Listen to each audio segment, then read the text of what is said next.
ඔය ගෑනු ළමයි ඉන්නව නේද මෙහෙම කෙස් කැරල්ලක් මෙහෙම දාගෙන. කෙම් රැල්ල. ස්ත්‍රී මායමක්.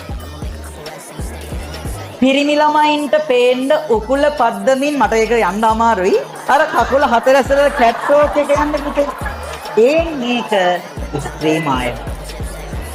උකුල පද්දමින් යන්න. හරිද? පපුව අංගපසංග නිරාවරණය වෙන විදිහට ඇඳුම් අඳින එක ස්ත්‍රී මායමක්. නිතර කොණ්ඩේ කඩලා කොණ්ඩේ ගසලා ආයෙ කොණ්ඩේ බඳිනවා නම් ස්ත්‍රී මායමක්. සමහර පිරිමි ළමයි දිහා බලලා ස්ත්‍රී මායමක්. හරි. ඔව්. අර ගෑනු ළමයි සමහරලාට අර මූණ මෙහෙම කරලා මම කරන්නේ ස්ත්‍රී මායමක්. හරි. අනිත් එක පිරිමින්ට බැරි වැඩක් තියෙනවා net අගින් බැලීම. ගෑනු ළමයි ඔයාලට පුළුවන් ද බලන්න ඇස් කොන් වලින් බලන්න නීල නයන කරකා මාව මගර බලනා කියන්නේ. ඇස් කොන් වලින් බලන්න. අපිට බෑ මම බැලුවම චූබර හැදෙනවා. බලන්න.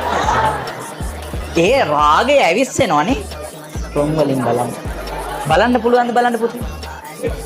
පුතේ උඹලා බලන්නත් එපා. උඹලා බැලුවාම චූබර හැදෙනවා. හරි.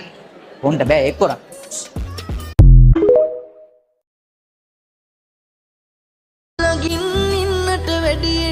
තුම ගෙව්වේ වෙන් වෙන්නයි පුංචි දේටත් රණ්ඩු කරන්නට පුරුදුනේ ඔබමයි රෝස මලට මගේ ආදරය කළ ගැටි දන්නවනම් හෝ යන්නේ ඔයා මේ දුක මාළඟ තියා හිමි නැතිව ඇති වෙන කාට අයිති ඇති අපේ මුල් ප්‍රේමේ සුඳුරු මතක අද මතකේ හිමි නැතිව ඇති වෙන කාට අයිති ඇති